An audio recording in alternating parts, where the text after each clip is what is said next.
Good evening and welcome to the news roundup for Friday, March 24. I am Abigail Smythe.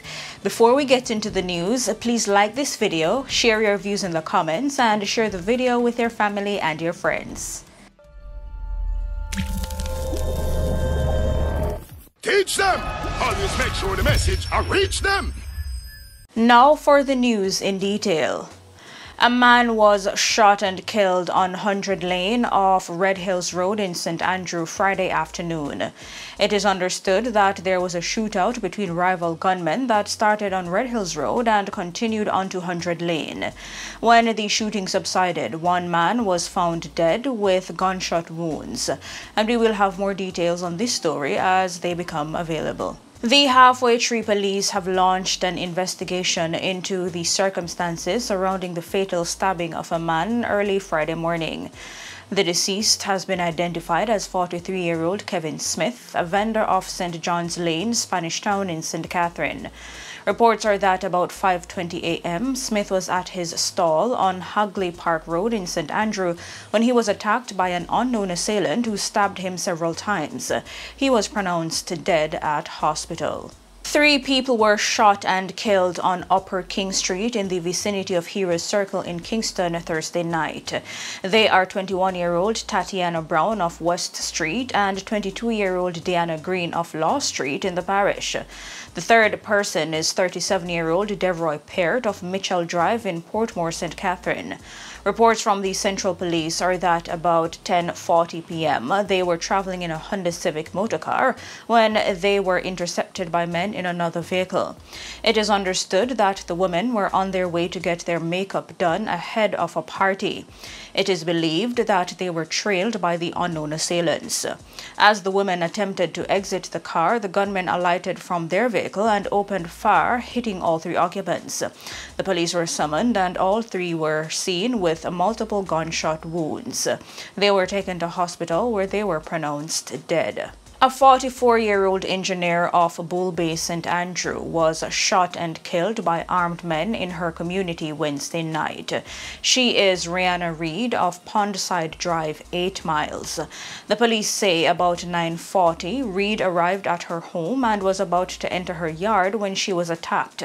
The police were summoned, and upon their arrival, the woman was discovered suffering from gunshot wounds.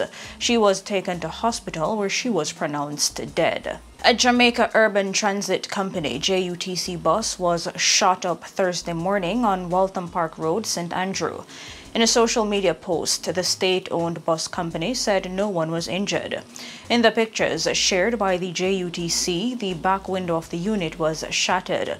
The JUTC says the police are investigating. A trucker was robbed of an undetermined sum of money by unknown assailants in St. Catherine Tuesday night, and his truck set ablaze by the attackers.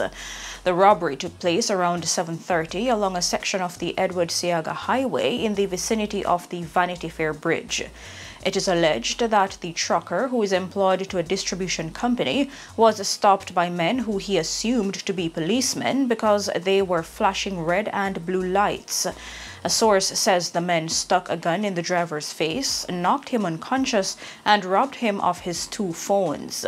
The source further states that the attackers then set the truck on fire because they were upset they were unable to get access to a revolving safe in the truck that cannot be easily accessed. Investigations are ongoing. A passerby made a gruesome discovery of a body on a premises in Trenchtown in Kingston Wednesday morning. Police reports are that the body was discovered about 8 o'clock beside a chicken coop on a premises along 7th Street in the vicinity of the Block Factory. The body was that of a male in an advanced state of decomposition, clad in yellow shorts and blue underwear. The Trenchtown police are investigating. A St. Thomas woman accused of drugging a man, then beating him in Moy Hall district in the parish last Saturday, has been arrested and charged. 39-year-old Tamara Downer was charged with wounding with intent. It is reported that about 6:40 p.m., Miss Downer allegedly met a man and gave him a drink that was laced with a substance that made him dizzy. She then reportedly injected him with another substance, after which she inflicted several wounds to his body. The man managed to escape, raised an alarm, and was transported to hospital by residents, where he was admitted in serious but stable condition. A report was later made to the police, and Miss Downer was arrested and charged following an interview. The St. Anne police have charged the 60-year-old man who was held in relation to the death of his teenage son on March 11. Festus Neves, otherwise called Kasha, a mechanic of Alexandra in St. Anne, was charged on Wednesday for the murder of 14-year-old Kashwin Neves and is booked to appear in the St. Anne Parish Court on March 29. Police report that around 1:30, Neves was found by residents on the roadway with his head bashed in. The report says Kashwin was at a wake dancing when his father came and took him from the event and headed home. Shortly after, citizens contacted the police after finding Kashwin's body at his gate. The citizens then went in search of his father, who they accused of committing the act. He was later handed over to the Alexandria police. A 29-year-old taxi operator accused of using 3 knives to fatally stab his spouse in front of 2 children just over a week ago was remanded when he appeared in the Manchester Parish Court on Wednesday. The accused, Kevin Leslie, otherwise called Nice, made his first court appearance before presiding judge Monique Harrison. His attorney, Norman Godfrey, says Leslie was remanded to appear in court on April 26. When the case was mentioned, it was disclosed that the case file is incomplete as a post-mortem has not yet been done. On March 10, Leslie allegedly stabbed his common-law wife, 28-year-old Shade Brown, at their home in Daly's Grove, Newport, in front of Brown's 11-year-old son and a 5-year-old boy. A senior police source says investigators believe the couple had a dispute around 8:30 p.m. A police report says the man then used knives to stab Brown repeatedly before fleeing the scene. The children were reportedly locked inside the house with Brown's body. After hours of trying to get out of the house to seek assistance, the 11-year-old alerted neighbors. Leslie was held by the police on Saturday, March 11. Prime Minister Andrew Holness has named the 14-member Constitutional Reform Committee, which will play a key role in ensuring Jamaica's smooth transition to a republic. The members are Minister of Legal and Constitutional Affairs Marlene Malahoo Fort and Ambassador Rocky Mead, who are co-chairs of the body. Attorney General Dr. Derek McCoy, Senate President Tom Tavares Finson, Government Senator Ransford Braham, Opposition Senator Donna Scott Motley, Member of Parliament of St. Andrew Western Anthony Hilton, International Constitutional Law Expert Professor Richard Albert, National Constitutional Expert Dr. Lloyd Barnett, Consultant Counsel and nominee of the Leader of the Opposition, Hugh Small, Representative of the wider faith-based society, Dr. David Henry, Civil Society Representative, Dr. Nadine Spence, Chair of the National Committee on Reparations, Lalita Davis Mattis, and Youth Advisor Sujay Boswell. Christopher Harper will serve as the committee's liaison officer. The committee's purpose is to provide expert guidance and oversight to the government and people of Jamaica during the constitutional reform process and implement recommendations on the consensus reached. The committee is also expected to build consensus in areas where it has been eroded or is non-existent on important matters related to the process. The body will be required to assess how the passage of time has impacted the recommendations of the 1995 Joint Select Committee on the Constitutional and Electoral Reform Report. Additionally, members will advise on what fresh perspectives should be considered in light of previous and current national, regional or international developments and propose any necessary modifications to update the recommendations for implementation. The committee will further evaluate the recommendations on the establishment of the office of a president, advise on the nature, qualification, tenure of the incumbent, and the legislative, executive, or ceremonial powers to be exercised by that individual.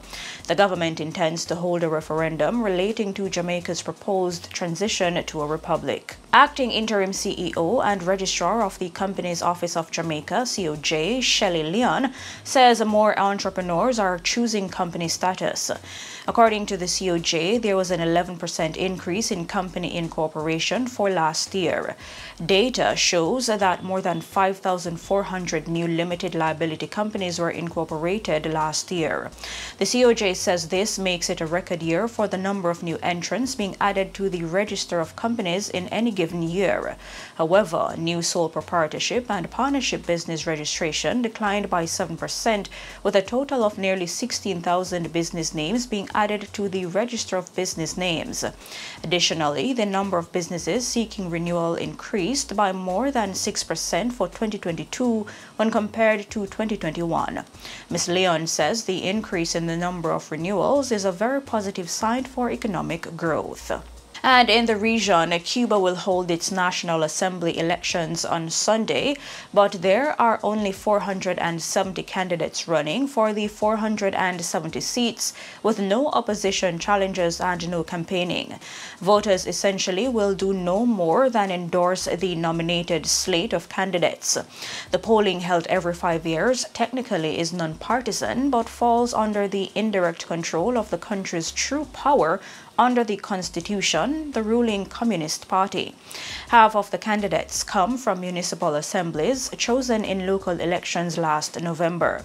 The other half are nominated by groups representing broader society, such as a women's group and workers' unions. All are vetted by election committees with ties to the party. On the international scene, a United Nations report has warned of a looming global water crisis and an imminent risk of shortages. This is due to overconsumption and climate change.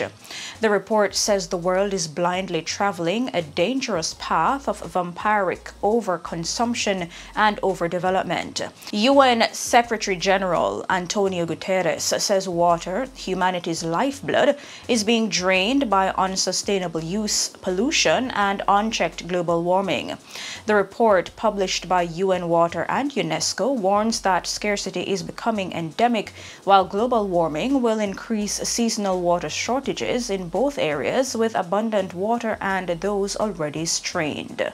And in sports, Premier League strugglers Chapelton Maroons upset fellow Clarendon club Humble Lion 5-3 on penalty kicks in the Link Cup All-Ireland knockout on Thursday. They now advance to the quarterfinals. Also on Thursday, Cavaliers scored twice in extra time to beat Montego Bay United 2-0. Malines United upset Waterhouse 2-1, while Tivoli Gardens beat Falkland FC 3-1. Thursday's winners will join the four winners from Wednesday: Portmore United, who upset Arnett Gardens; Mount Pleasant FA, who needed extra time to beat Vere United; Harbourview, who dispatched Falmouth United; and Dunbeholden, who beat Treasure Beach FC. And that's it for your news roundup for today and for this week. Before we go, please remember to like this video, leave a comment, and share the video with your family and your friends. I am Abigail Smythe. Have a great weekend and see you next time. Teach them! Hey, yo, hello! Send the message and make it reach them. It's Teach Them, right here. Warlord representing. Thank you for watching. Like the video before you go. Please subscribe if you haven't done so. And remember to share the video with your friends and family. And browse the channel for more quality content. Until next time, walk good, my friends. Teach them!